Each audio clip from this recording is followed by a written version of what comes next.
নমস্কাৰ শিক্ষাগুৰুসকল, আপোনালোক সকলোকে মোৰ ইউটিউব চেনেল টিচাৰ্ছ কৰ্ণাৰলৈ পুনৰ এবাৰ স্বাগতম জনাইছোঁ। আমাৰ গৰমৰ মাত্ৰা বৃদ্ধি পোৱাৰ কাৰণে অসমৰ প্ৰায় প্ৰতিখন জিলাতে মৰ্ণিং স্কুলৰ ব্যৱস্থা কৰা হৈছিলে আৰু তাৰ পাছত গৰমৰ প্ৰকোপ কমাৰ কাৰণে 2-4খন জিলাত ইতিমধ্যে মৰ্ণিং স্কুলৰ সলনি নৰ্মেল স্কুল টাইমত বিদ্যালয়সমূহ চলি আছে। কিন্তু কিছু সংখ্যক জিলাত ছমহীয়া পৰীক্ষা চলি থকাৰ কাৰণে এই নৰ্মেল স্কুল টাইমিঙলৈ উভতি অহা নাই, যিহেতু বিদ্যালয়ত পৰীক্ষাৰ সময়সূচী ৰুটিন দি দিছিলে মৰ্ণিং স্কুলৰ টাইমৰ লগত মিলাই পেলাই, গতিকে তেওঁলোকে সেই সময় বদলোৱা নাছিলে। কিন্তু এতিয়া আমাৰ ছমহীয়া পৰীক্ষাসমূহ শেষ হৈছে আৰু পূজাৰ বন্ধ পৰহিৰ পৰা পূজাৰ বন্ধ ঘোষণা কৰা হ'ব। কাইলৈ অন্তিমটি শ্ৰেণীৰ দিন বা কাৰ্যদিন আছে পূজাৰ বন্ধৰ আগত, আৰু সেই পূজা বন্ধৰ প্ৰাক মুহূৰ্তত নগাঁও জিলাৰ পৰা মৰ্ণিং স্কুলৰ সলনি নৰ্মেল টাইমিং স্কুলৰ নিৰ্দেশনা প্ৰকাশ পাইছে আৰু আশা কৰা গৈছে যে অন্যান্য জিলাসমূহতো এনে নিৰ্দেশনা আজি বা কাইলৈৰ ভিতৰত প্ৰকাশ পাব যে পূজা বন্ধৰ পাছৰ পৰা বিদ্যালয়সমূহ নৰ্মেল টাইমিঙত পৰিচালিত হ'ব।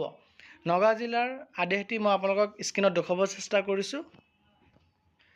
আপোনালোকে স্ক্ৰীনত আদেশটি দেখি আছে যে ইন্সপেক্টৰ অফ স্কুলছ NDC নগাঁৱৰ ফালৰ পৰা আদেশটি প্ৰকাশ পাইছে আৰু এই আদেশটিৰ জৰিয়তে ডিষ্ট্ৰিক্ট কমিশ্যনাৰৰ এপ্ৰুভেল মতে 21 ছেপ্টেম্বৰ 2024 তাৰিখে যোনটো নিৰ্দেশনাৰ জৰিয়তে মৰ্ণিং স্কুলৰ ব্যৱস্থা কৰা হৈছিলে সেই নিৰ্দেশনাটো কেনচেল কৰি দিয়া হৈছে আৰু নগাঁও জিলাৰ সকলো চৰকাৰী প্ৰাদেশিকৃত আৰু ব্যক্তিগত খণ্ডৰ বিদ্যালয়সমূহ নৰ্মেল টাইমিঙত একাডেমিক কেলেণ্ডাৰ মতে চলিব বুলি উল্লেখ কৰিছে।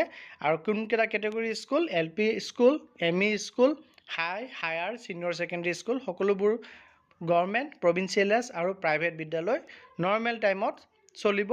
আৰু এই আদেশটি 14 অক্টোবৰৰ পৰা এফেক্ট হ'ব। 14 অক্টোবৰৰ পৰা এই বিদ্যালয়সমূহ অৰ্থাৎ পূজা বন্ধ খোলাৰ পাছত বিদ্যালয়সমূহ নৰ্মেল টাইমিঙত পৰিচালিত হ'ব। নগাঁও জিলাৰ পৰা এই আদেশটি প্ৰকাশ পাইছে আৰু আশা কৰা গৈছে যে আজি বা কাইলৈৰ ভিতৰত বাকী জিলাসমূহতো এনেধৰণৰ নিৰ্দেশনা প্ৰকাশ পাব আৰু পূজাৰ পাছত সমগ্ৰ অসমৰ প্ৰতিখন জিলাতে নিৰ্দেশনা ওলাই যাব যে পূজাৰ পাছৰ পৰা আমাৰ নৰ্মেল টাইমিঙত বিদ্যালয়সমূহ পৰিচালিত হ'ব। কিন্তু আপোনাৰ জিলাত সেই ইন্সপেক্টৰ অফ স্কুলছৰ পৰা বা ডেপুটি কমিশ্যনাৰৰ পৰা তেনেধৰণৰ নিৰ্দেশনা ওলোৱালৈকে আপোনালোকে অপেক্ষা কৰিব লাগিব।